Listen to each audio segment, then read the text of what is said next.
afecta pulmón, afecta esplénico y afecta cerebral. Y a la larga, pues va a ser todo sistémico. ¿Cuáles serían los cuadros clínicos? Congestión pulmonar y fatiga. ¿A qué se debe esto? Que estos pacientes inclusive pudiesen llegar a tener un problema de edema agudo de pulmón o sobrecarga en una radiografía, como lo pueden ver, o líneas A, líneas B, líneas C, como habíamos comentado con anterior. Puede haber fatiga. ¿Por qué? Porque recuerden que en un momento determinado la sangre que se está generando o que no está permitiendo que llegue, va a haber mayor sangre sin oxígeno, mejor dicho, sí, pues sí, sin oxígeno y con mayor dióxido de carbono, que mayor sangre con oxígeno y menor dióxido de carbono. Entonces es un juego de palabras que tenemos que tomar. Eso va a producir la fatiga, pero es por la falta de oxigenación y una buena perfusión a nivel sistémico. Disnea va a ser seguida de hepatomegalia, hipertensión portal. ¿Por qué? Por el reflujo que estamos teniendo nosotros, por la presión que se incrementa en la aurícula derecha para generar la apertura de las válvulas, de la válvula tricuspidia. Ingurgitación yugular, pues eso es leguas por el incremento de las presiones. Ascitis en la cerca secundaria a nuestro problema de la hipertensión portal. Y un soplo diastólico. ¿Por qué diastólico? Porque recuérdense que va a ser cuando se relaja para el mejor llenado, para que no haya problema y luego va a ser una sístola adecuada. Entonces, es una parte importante. Entonces, la mayor repercusión que va a tener va a ser primero a nivel hepático, posteriormente a nivel pulmonar, por el incremento de la presión pulmonar. ¿Dudas o preguntas hasta aquí, doctores?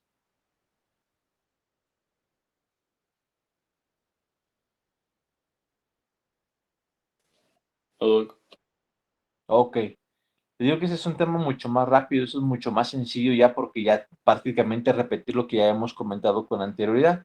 ¿Cuáles son los estudios que podemos realizar? Ya saben ustedes, su electrocardiograma, sus rayos X y lo que es su ecocardiografía, porque es sumamente vital. Entonces, se fijan todos estos datos clínicos, estos estudios de gabinete que nosotros realizamos a los pacientes cuando tienen sus problemas valvulares, siempre por lo regular tiene que ir acompañado los tres uno del otro, porque siempre nos dan información complementaria para así nosotros llegar a una conclusión, un buen diagnóstico, ¿sale?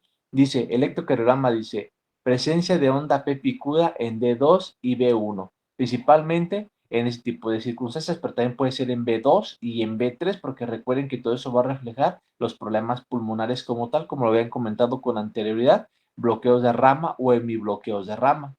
Rayos X, donde ustedes pueden ver estenosis tricuspidia más estenosis mitral, puede haber un aumento de la aurícula derecha y vena cava superior, pero no la pulmonar. Aquí recuerden que todo esto va a afectar el lado derecho del corazón, ¿sale? Y lo que es de ecografía, pues dice válvula tricúspide engrosada y con semicúpula en diástole. Aquí quiere decir que siempre lo que van a ustedes ver van a ser los flujos de lo que va a ser la aurícula, el ventrículo derecho y la apertura para ver el flujo o los diámetros que maneja lo que es su válvula tricuspidia. Tratamiento, como ustedes pueden ver, una valvulotomía, eso quiere decir que pues, hay que quitarla para poderla reemplazar en un momento determinado. En el preoperatorio y a ciencia cierta, pues siempre tienen que estar disminuyendo la restricción de ingesta de sodio, porque si tienen una ingesta o una sobreingesta de sodio, esto puede generar una mayor congestión por el incremento de líquidos y entonces pues, puede ser contraproducente para su paciente. Reposo absoluto y administración de diuréticos para disminuir la sobrecarga como tal. Aquí nada más la única índole que tienen que tener es si el paciente previamente ya tenía datos de de hipertensión portal o en su defecto si el paciente tiene falla renal, porque recuerden que ahí los diuréticos cobran una importancia diferente y también su mecanismo de acción es completamente diferente. Ok, ¿dudas o preguntas sobre lo que es la estenosis tricuspidia?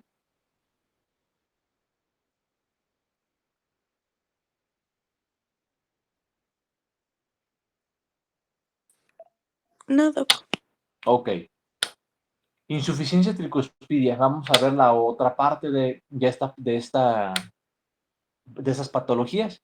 Dice la incapacidad que tiene la válvula tricuspidia para cerrarse durante la sístole ventricular. Entonces ahora van a ver, si hace rato se aumentaba la presión y aumentaba y hacía una hipertrofia de la aurícula del lado derecho, ahora va a tener todo el flujo, todo lo que llegue por las venas cavas y que lleguen a la aurícula esa sangre, entonces ahora sí todo va a pasar al ventrículo derecho, pero también esto puede ser contraproducente porque entonces ahora pueden causar una sobrecarga de volumen a nivel pulmonar. Y entonces aquí sí puede haber mayores repercusiones. Hace rato fue hepático y secundario pulmonar, ahora va a ser al revés, ustedes lo van a checar ahorita, ¿sale?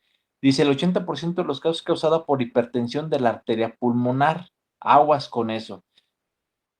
A ver, vamos a ver. Ya los que casi nunca les preguntamos. A ver, vamos a buscar.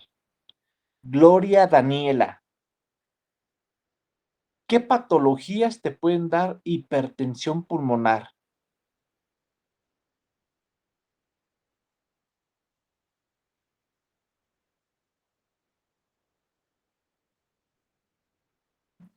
La insuficiencia cardíaca a largo plazo creo que causa hipertrofia y sobrecarga las venas pulmonares.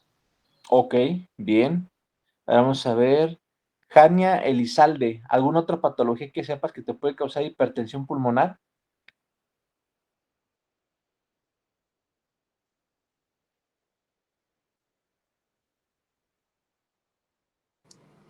Podría ser, no, bueno, no estoy segura, EPOC. EPOC, ok, bien. Vamos a ver. Aquí dice Lali Arteaga.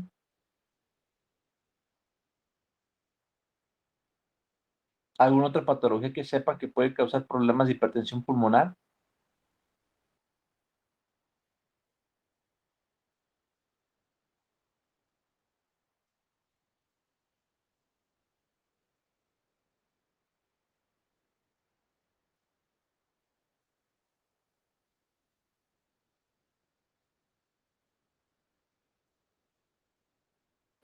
Le contestó por el chat.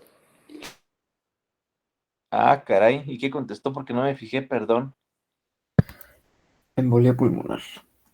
Embolia pulmonar, ok, vale, está bien. Leslie Vázquez, ¿alguna otra patología que te puede causar hipertensión pulmonar? Hola, Doc. Estoy tratando de acordarme porque lo vemos en un tema de pediátricos. Espéreme. Sí, claro, adelante.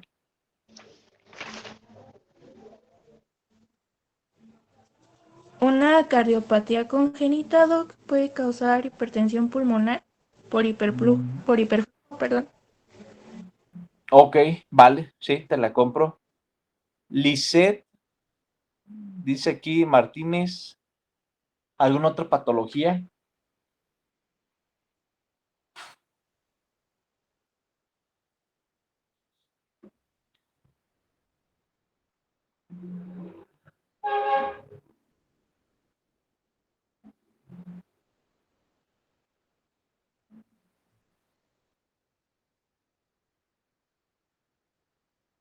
Puede ser fibrosis pulmonar. Ok, me parece bien. Gracias.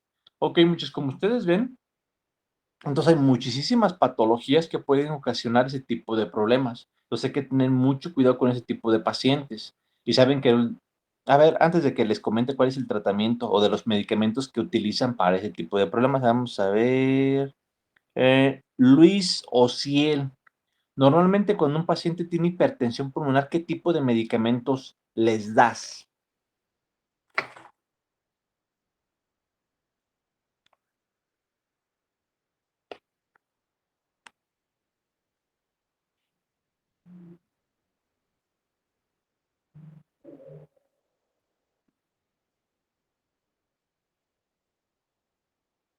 Yo podría pensar en un diurético para bajar el volumen. Ok, aparte del diurético, ¿te imaginas algún otro medicamento que te ayude a bajar la presión pulmonar? Y es bien común ya en la actualidad.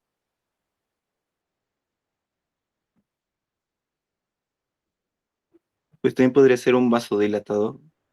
Vasodilatador. ¿Cómo cuál? No se me viene ninguno a la mente ahorita. Ok, bien, Luis. María Clara, ¿qué otro tratamiento, qué otro medicamento les podrías dar a los pacientes con hipertensión pulmonar? Aparte de los diuréticos. Pudieran ser antagonistas de los receptores de endotelina para que no cause pues más ensanchamiento de los vasos. ¿Cómo qué medicamento es ese? .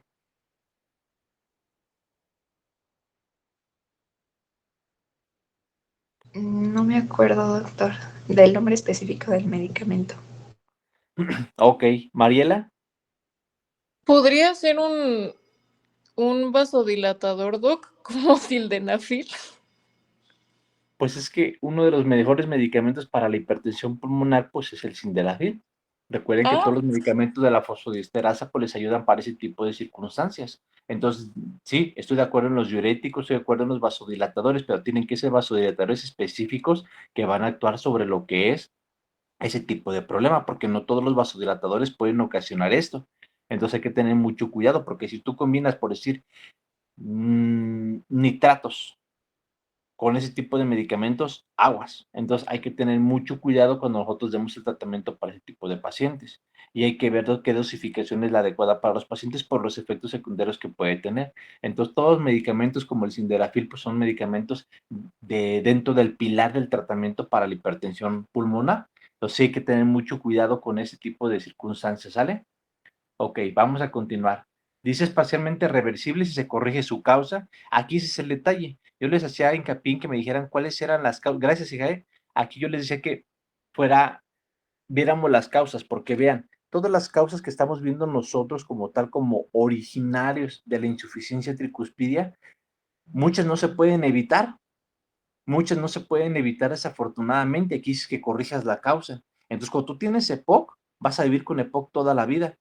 Cuando tú tienes en un momento determinado como una embolia pulmonar, dices tú, ok, se corrige de una manera adecuada y ya puedes seguir con todo lo demás. Pero hay muchas veces que son fulminantes porque se obstruye completamente la arteria pulmonar y entonces ahí sí está, el flujo se obstruye, empieza a haber isquemia, necrosis y el paciente fallece. A veces son fulminantes y a veces no tenemos la osadía porque hay que recordar que pues tenemos que hacer estudios específicos por una tromboembolia pulmonar. Entonces hay que tener en consideración esa. Cuando tenemos insuficiencia cardíaca, pues es para toda la vida. Entonces a veces es bien difícil que puedas tratar a estos pacientes y más corregir la causa, porque a veces las causas no son corregibles, son tratables y controlables, pero no se quitan. Por eso es que cuando se afecta el corazón, desafortunadamente van a tener una afección para toda la vida. Y les digo, lo que genera del lado derecho va a generar problemas del lado izquierdo, y los que tienen problemas del lado izquierdo va a generar problemas del lado derecho.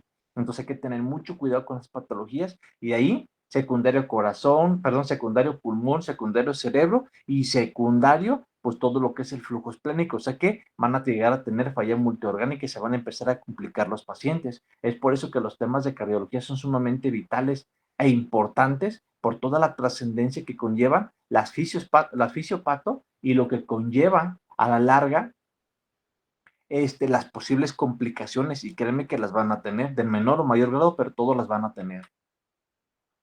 Ok, ya habíamos visto algunas de las causas que ustedes dijeron ahorita. La fisiopato, pues es algo muy sencillo. Dice aquí, enfermedades pulmonares. Y las enfermedades pulmonares como tal son las más frecuentes que te quedan causar problemas del lado derecho. Y aquí lo tenemos. Hipertensión pulmonar. Esta hipertensión pulmonar, si ustedes fijan, dice dilatación y disfunción del ventrículo derecho. Claro que sí, porque va a haber una sobrecarga de volumen. ¿Esto qué va a generar?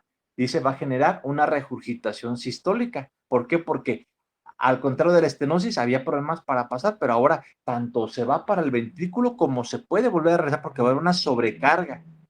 Entonces también puede causar una sobrecarga a nivel pulmonar. ¿Por qué? Porque entonces ahora como el flujo va a estar libre de la aurícula hacia el ventrículo, entonces va a haber una sobrecarga de volumen todo del lado derecho.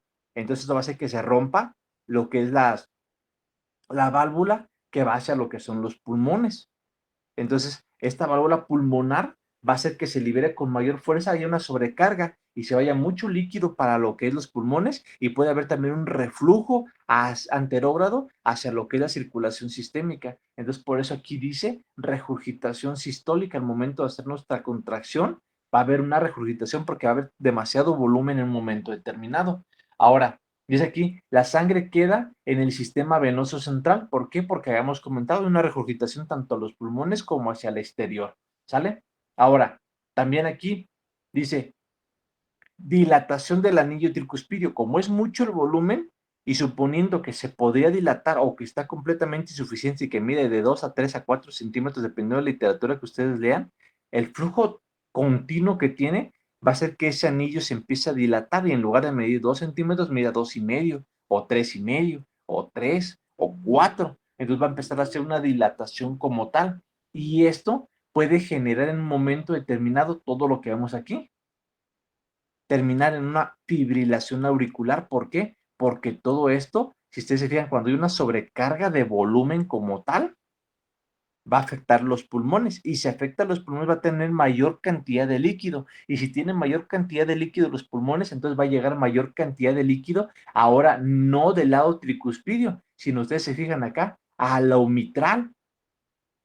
Y si tienen ya un problema a nivel mitral, aunque sea de algo leve como una estenosis, o en su defecto si tienen una insuficiencia también, aunque sea leve a nivel mitral, pueden hacer ahora que el ventrículo izquierdo empiece a llegar a tener falla por la sobrecarga de volumen que había en el lado derecho, ahora se va a traducir a lo que es el lado izquierdo, y esto a la larga va a generar alteraciones en la aurícula o en su ventrículo respectivamente, o en ambos, y por consiguiente hay mayor cantidad de embolismo. Entonces, como ustedes ven, patologías del lado derecho también pueden dar patologías del lado izquierdo, o sea, como les había comentado con anterioridad, y esto puede conllevar a fibrilación auricular y por consiguiente mayor riesgo de la generación de trombos, o mejor dicho, de embolismo cardíaco. Entonces hay que tener mucho cuidado con ese tipo de patologías. ¿Por qué? Porque son sumamente frecuentes, y aparte que son sumamente frecuentes,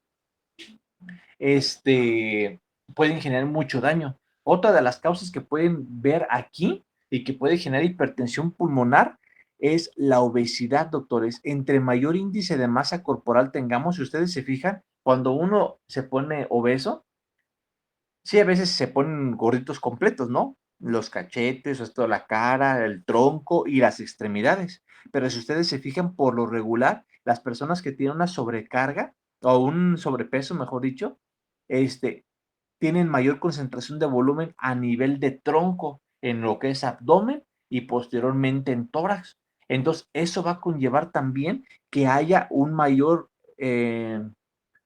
¿cómo les puedo decir? Mayor esfuerzo por generar una mejor respiración. Ahí voy, tantito, Mariela. Entonces, esta generación de esta respiración o de este problema para respirar con mayor fuerza, entonces esto va generando que también se pueda generar, valga la redundancia, mayor incremento en las presiones pulmonares y puede generar ese tipo de problemas. Ahora sí, Mari, ¿qué pasó? Doc, o sea, eso Adelante. sería lo de la, ¿cómo se llamaba? La hipoventilación por obesidad. Sí, claro. Todos los Pero pacientes que, si es hipoventilación o sería hiperventilación. eh, mira, pueden ser las dos formas. Hay que ver esto. Yo siempre les pongo el ejemplo de cuando tú vas a correr por primera vez, sacas la lengua luego los primeros metros. Ya cuando vas corriendo una semana, 2 semanas, tú vas a empezar a correr de más. ¿A qué voy? Te lo voy a traducir a esto. Cuando uno está con un sobrepeso, siempre va a haber mecanismos compensatorios. Entonces, cuando hay un mecanismo compensatorio, dices, ok, si yo empiezo a incrementar de peso y me cuesta mayor trabajo respirar, entonces, ¿qué hace tu cuerpo? Tu cuerpo lo que va a hacer es, primero, generar un incremento en eso, va a haber una hiperventilación, va a haber ese tipo de situaciones para compensar, porque dice, yo requiero más aire, yo requiero más oxígeno para poder ventilar y perfundir adecuadamente mi cuerpo. Entonces, lo primero que empieza a ver es eso, una hiperventilación, empieza a haber un incremento en la frecuencia respiratoria. Inclusive, si ustedes se fijan, es muy notorio y lo van a ver más en los niños, porque inclusive los niños inclusive hasta respiran por la boca y por la nariz. Y cuando es una obesidad muy marcada, pacientes ya adultos, si ustedes ven, su respiración es más oral que nasal. ¿Por qué? Porque los pacientes no se sienten suficientes y no que sea más, sí es más oral que nasal, pero es de los dos, porque los pacientes empiezan a agitarse demasiado. Entonces ahí parece una hiperventilación. Ahora, ¿cuál es el segundo paso a seguir? Cuando el cuerpo se acostumbra a tener ese tipo de situaciones y de estar adecuado a su peso y ese proceso fisiopatológico de incremento en el patrón respiratorio, llega un momento en que se queda en stand-by.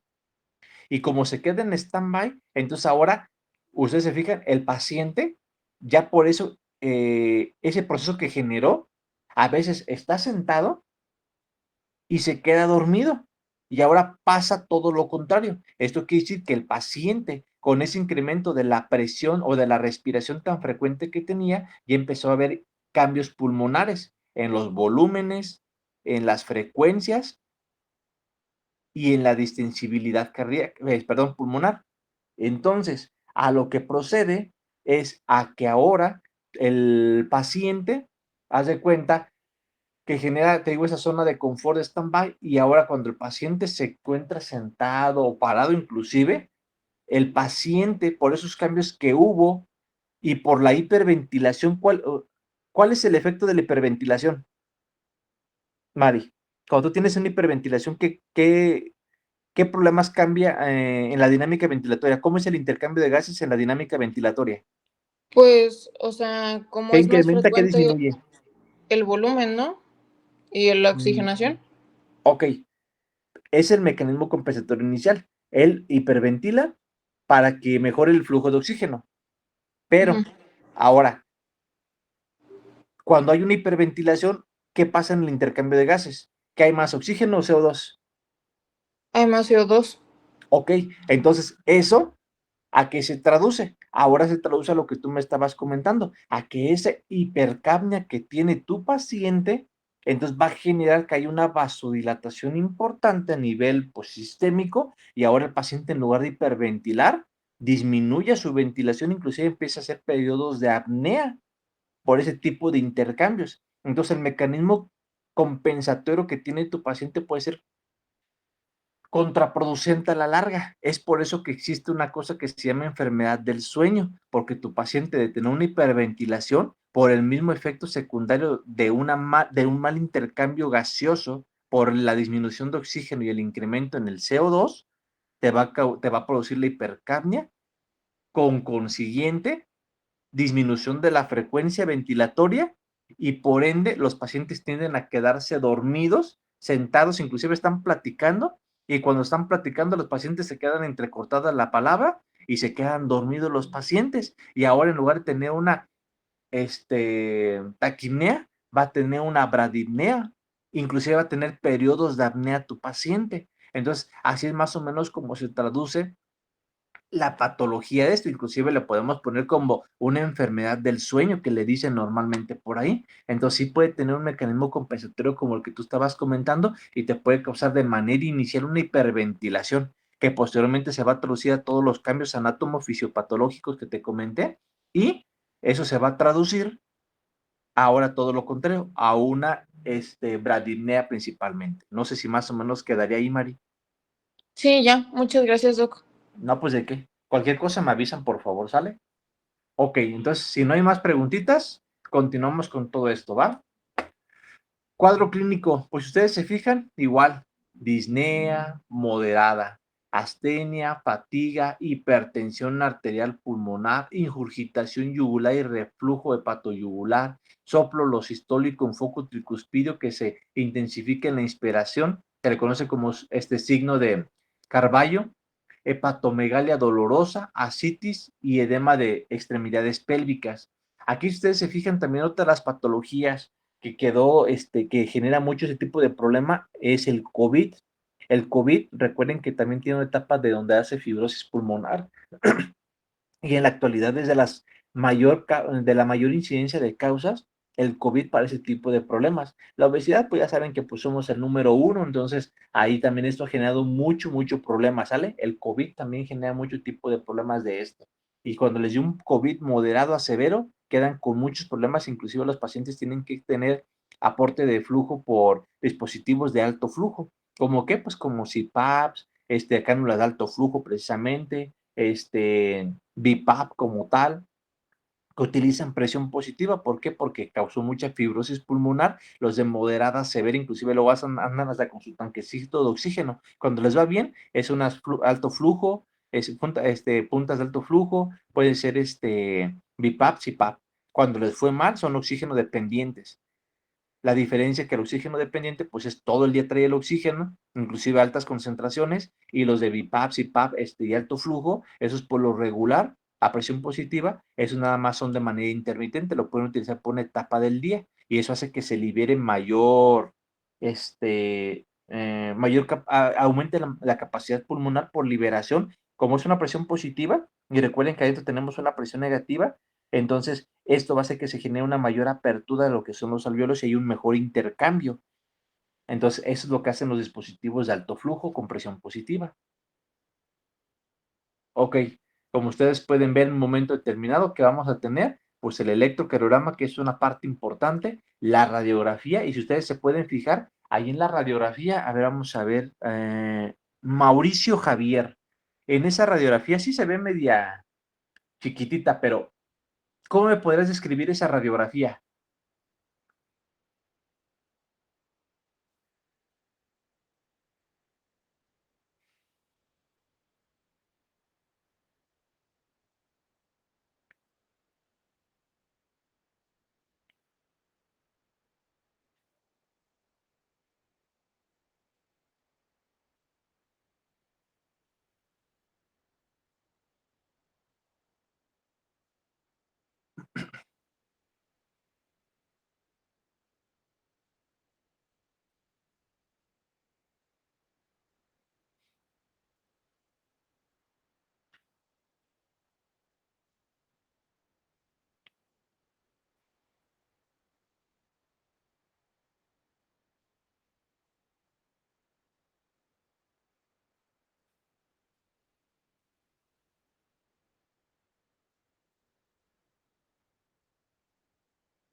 Ok, Ragni,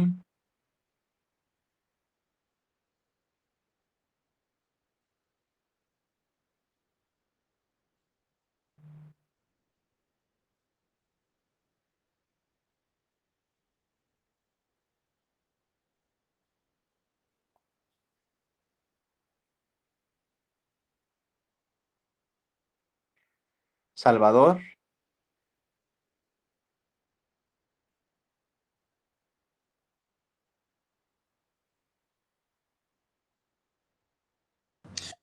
Este,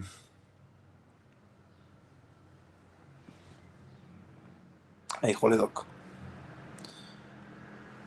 Por qué me pide cosas más fáciles, hombre? tuvieron un taller de rayos X, ¿cómo no van a saber? Ah, ¿qué le digo?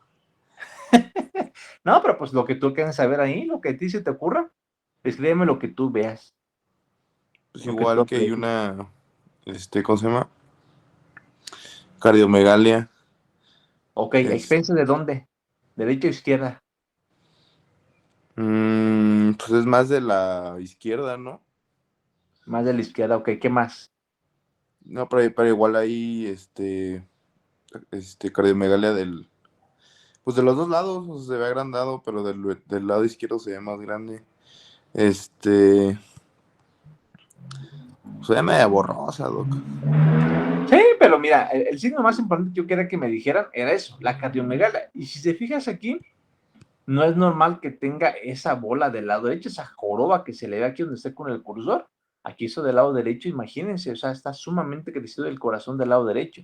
Recuerden que la mayoría de las hipertrofias siempre van a ser, o de las cardiomegalias siempre van a ser por lo regular del lado izquierdo. Es muy poco frecuente que ustedes encuentren del lado derecho un crecimiento como tal. Si encuentran un crecimiento de esas características, aguas, porque su paciente va a tener problemas pulmonares severos. Entonces tienen que tener mucho cuidado con esto. Y aquí tienen que ver qué fue primero, lo derecho o lo izquierdo. Yo aquí diría que primero es lo derecho porque no es normal que haya este crecimiento ventricular derecho y esto genera problemas del lado izquierdo. Entonces yo pienso que el crecimiento primeramente fue del lado derecho que del lado izquierdo, ¿sale? Entonces, eso es lo más importante de esta radiografía. Sí, por ahí hay algunos otros detallitos, pero aquí lo más importante es esto, que hay una cardiomegalia importantísima, tanto del lado derecho como del lado izquierdo, ¿sale? Y aquí se ve en lo que es la B1, se ve luego un picote y ya trae aquí un hemibloqueo. No es por ahí la típica que dicen unas orejitas de conejo, de alas de murciélago, cosas por el estilo, ¿no? En B1, B2 que te indica que este paciente pudiera tener bloqueos de rama derecha, pero sí ya tiene muescas en RS que te puede condicionar un hemibloqueo de rama derecha.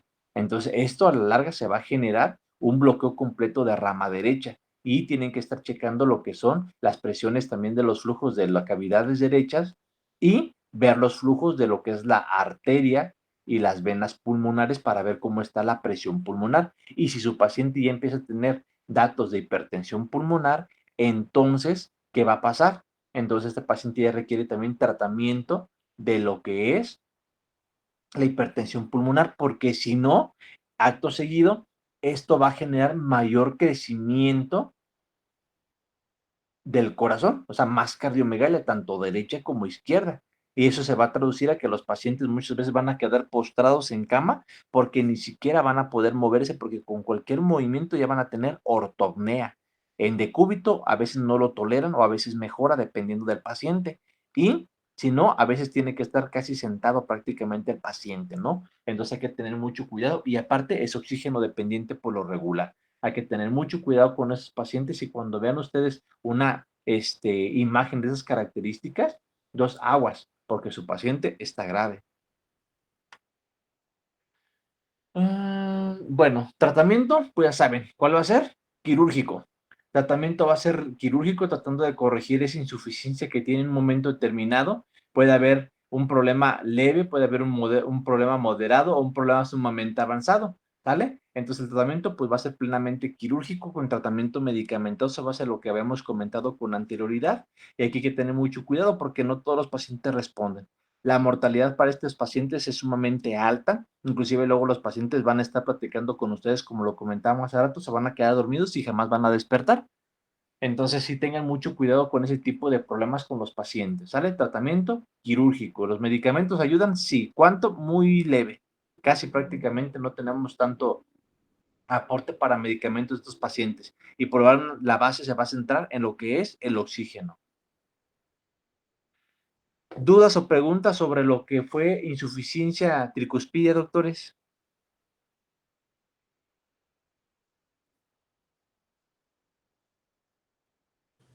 No, Ok.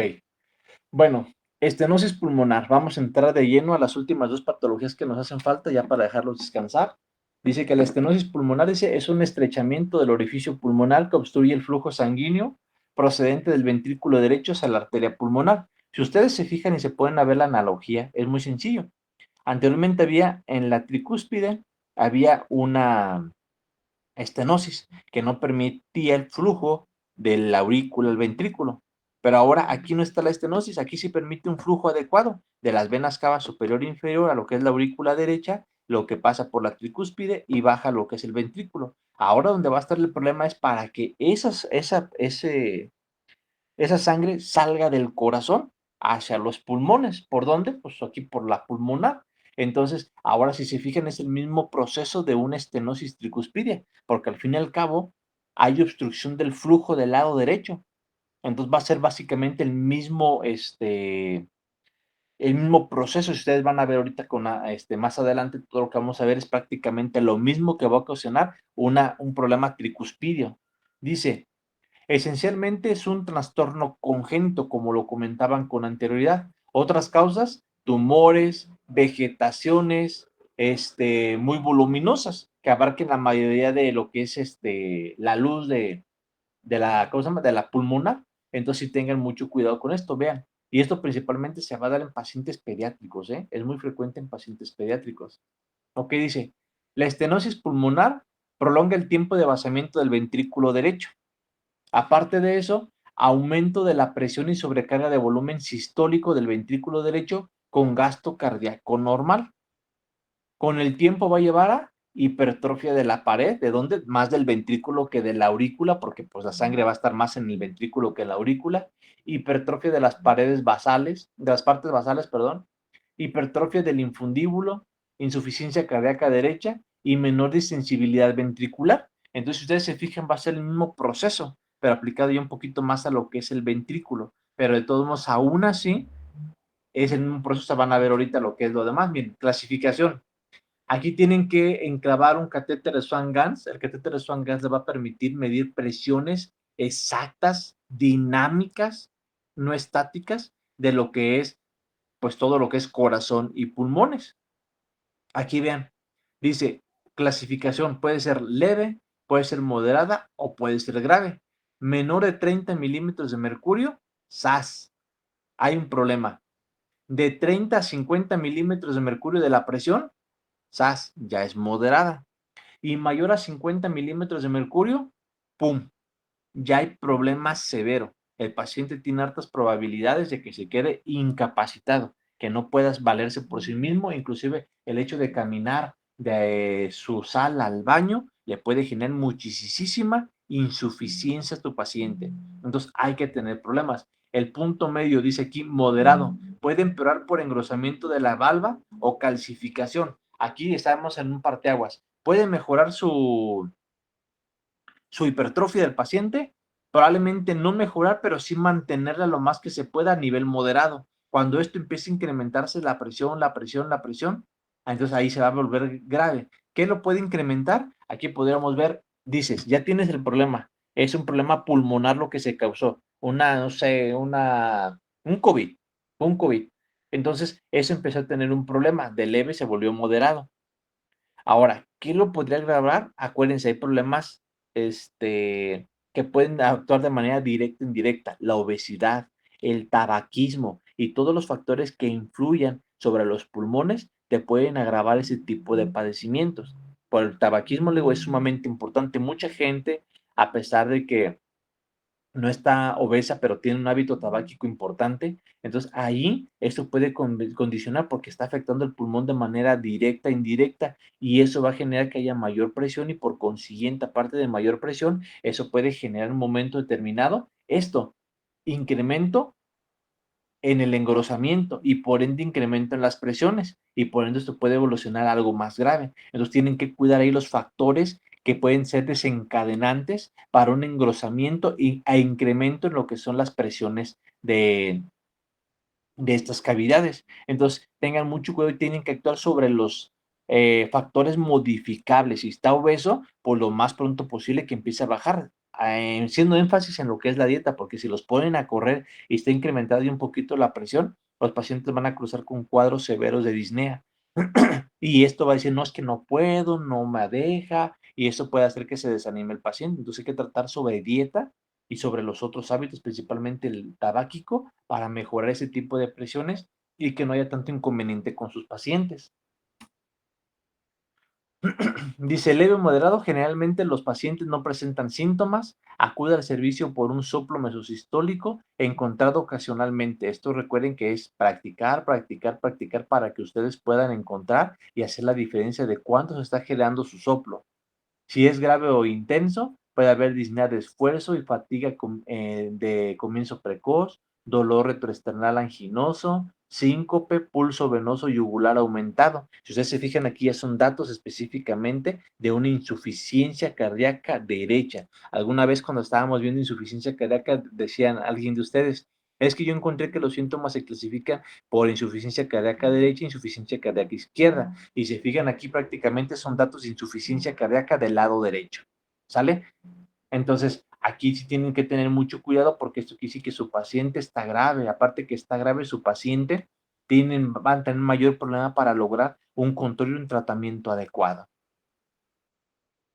Estudios, pues ya vieron los estudios que se tienen que generar. Los estudios, pues va a ser un electrocardiograma, su radiografía de tórax. Si ustedes pueden ver en esta imagen, aquí pueden ver que también les parece un corazón en gota. Hay crecimiento de cavidades derechas, pero hay prominencia en lo que son la aorta. Como ustedes pueden ver aquí dice, miren, aquí está una flechita.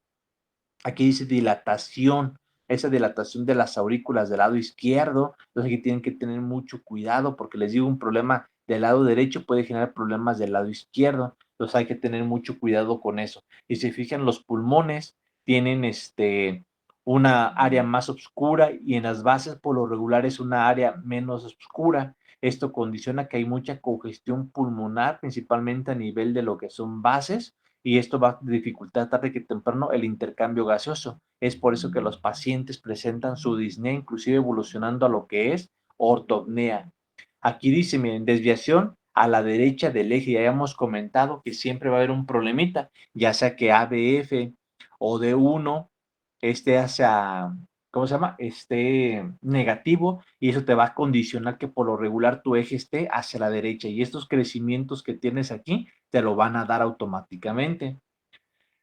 Diuréticos para el manejo de los signos de insuficiencia cardíaca derecha, pues va a haber una sobrecarga de volumen, doctores, entonces hay que aplicar diuréticos. Aquí tienen que analizar a sus pacientes para que vean cuál es el diurético de mejor elección. Si le van a aplicar un ahorrador de potasio, uno de los antagonistas de los receptores de la angiotensina, un diurético de asa, dependiendo qué es lo que quieran realizar ustedes. Entonces tienen que tener mucho cuidado con el manejo de los diuréticos en ese tipo de pacientes.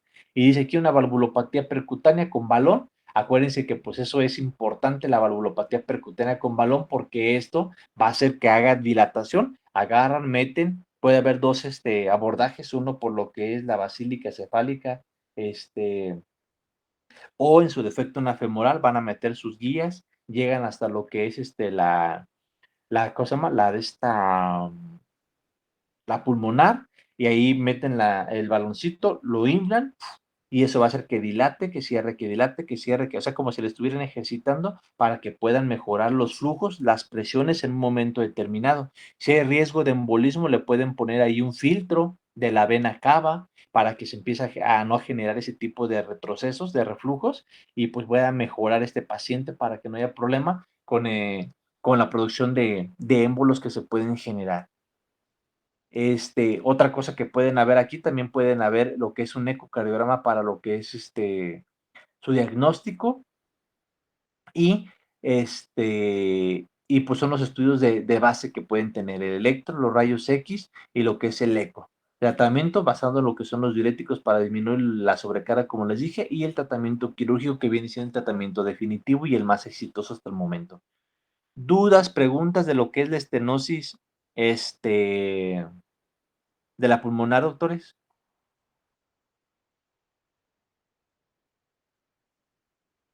Todo claro, Doc. Ok.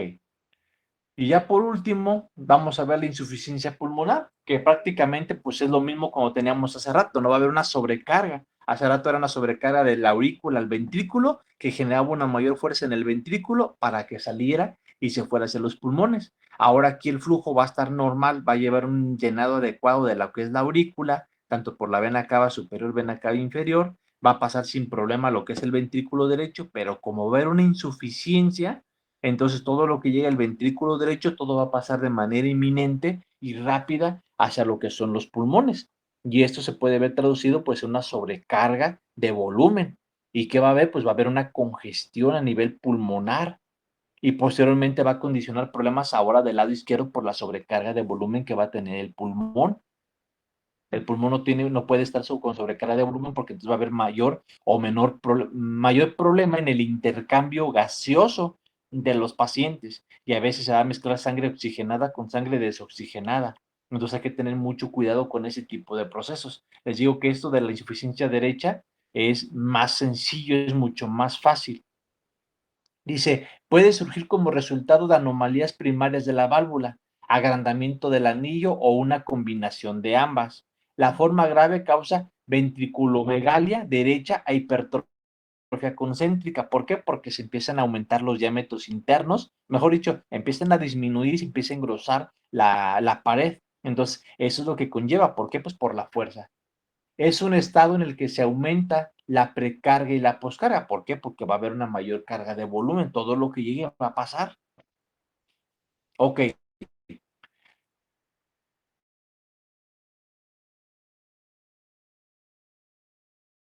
También se producen síntomas. Pero ¿qué pasa cuando ya hay un esfuerzo o cuando hay algún problema grave? Puede haber disnea, fatiga, plétora yugular o la ingurgitación yugular, que viene siendo lo mismo, y va a haber extremidades de lo que edema de extremidades inferiores. Entonces, aquí lo que estamos comentando es una insuficiencia cardíaca derecha, lo que ocasionan ese tipo de problemas, las valvulopatías, ¿vale? Ahora va a haber un soplo diastólico del tono alto decreciente, que se confunde con el soplo de la insuficiencia aórtica. ¿Por qué? Porque va a haber un llenado normal, y luego cuando llegue el ventrículo derecho, ¡fum!, va a pasar.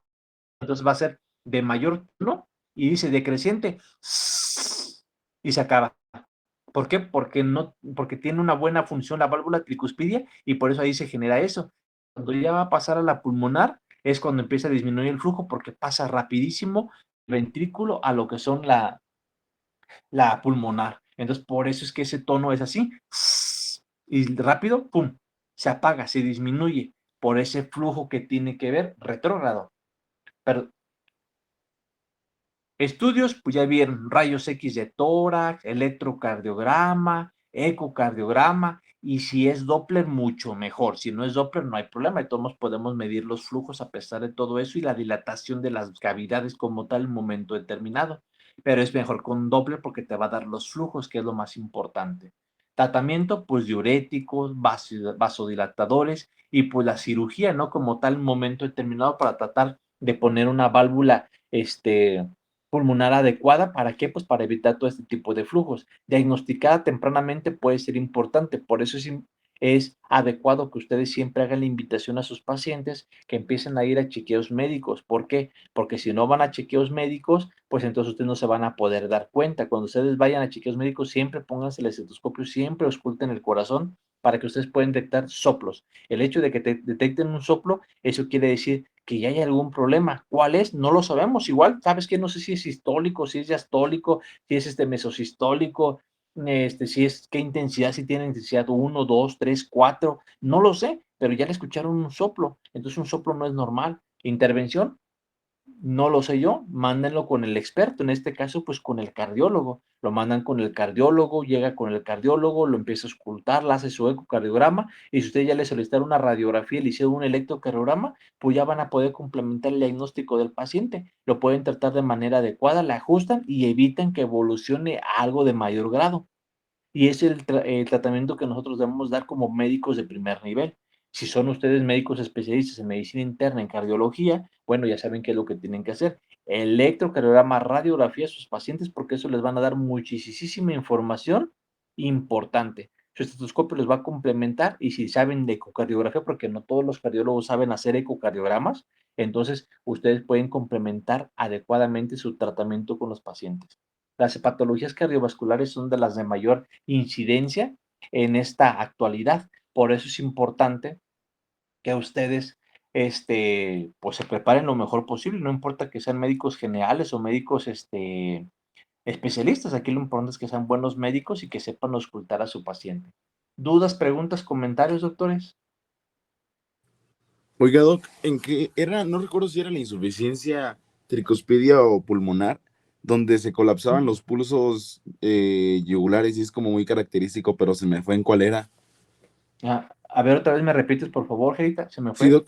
O sea, usted está pues ahí con su paciente, lo está explorando y se Ajá. observa en los, o sea, usted palpa o sea, como tal pulsos yugulares no hay, pero sí se observa cuando empiezan a aumentar y se colapsan bruscamente. Pero le digo, no recuerdo si era en insuficiencia pulmonar o tricuspidia. Eh, Aquí por la sobrecarga de volumen que vamos a tener, hijo, va a ser difícil que tú tengas ese tipo de problema. Cuando se ve mejor ese tipo de problema es cuando tienes problemas del lado izquierdo. Del lado derecho, como tienes una sobrecarga de volumen, eso va a ser casi frecuente que vas a tener tú la plétora yugular o la insuficiencia, cosa más, la ingurgitación yugular. Va a ser bien difícil que tú en un problema derecho puedas tener que se ve y luego que desaparezca. Sí podría ser el caso. Sí podría ser que primero esté muy aumentado por la ingurgitación yugular, y eso te lo va a dar cualquiera de las patologías de la tricuspidia, y lo que te va a ayudar a que se mejore eso, a ver, déjame, porque a mí se hasta yo bolas, mira. Cuando tienes, por decir, un problema de la tricuspidia, el problema está ahí. Si tienes una estenosis, es más fácil que tú veas una ingurgitación yugular por las presiones que se van a generar. Cuando tienes insuficiencia de la tricúspide va a pasar automáticamente, y que está funcionando bien lo que es la pulmonar. Entonces, cuando tienes un problema tricuspidio, te digo, es más fácil que tú lo puedas ver por el incremento de las presiones. Ahora, si tú tienes un problema pulmonar, tú lo que vas a ver va a ser pero una congestión pulmonar y del lado izquierdo. Entonces la sobrecarga de volumen va a ser más del lado izquierdo que del lado derecho. Entonces lo vas a encontrar más la ingurgitación yugular, así como tú lo comentas, en un proceso tricuspidio que en un pulmonar. Por ese proceso, por el incremento de las presiones, ¿sale? Y más en las estenosis, no tanto en las insuficiencias, ¿sale?